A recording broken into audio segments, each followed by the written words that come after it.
أعوذ بالله من الشيطان الرجيم. بسم الله الرحمن الرحيم.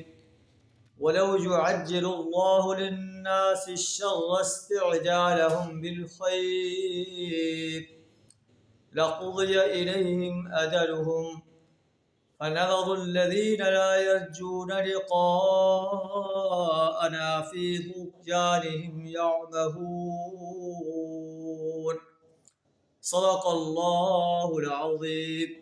سورہ یونس آیت نمبر 11 آپ کے سامنے تلاوت کی، جس کا ترجمہ کچھ اس طرح ہے: وَلَوْ يُعَجِّلُ اللَّهُ، اگر اللہ لوگوں کے ساتھ برا معاملہ کرنے میں اتنی ہی جلدی کرتا جتنی وہ دنیا کی بھلائی کمانے میں جلدی کرتے ہیں، لَقُضِيَ إِلَيْهِمْ أَجَلُهُمْ، تو ان کی مہلت عمل کبھی کی ختم کر دی گئی ہوتی.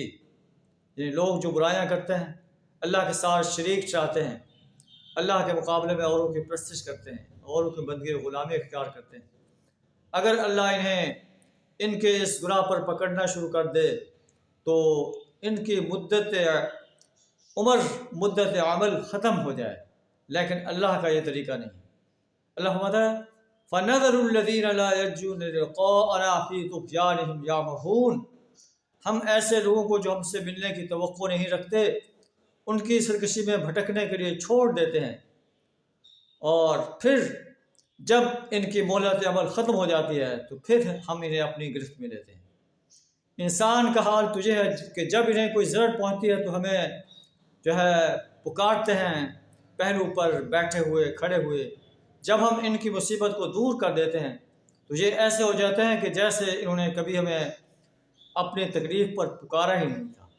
اللہ سے دعا کر ہمیں اپنی رحمت کی آغوش میں لے لے، ہمیں ہر قسم کے تکلیف سے اپنی پناہ عطا فرمائے، ہماری برائیوں سے درگزر فرمائے، ہمیں ہماری نیکیوں کو اپنی رحمت سے قبول فرما لے.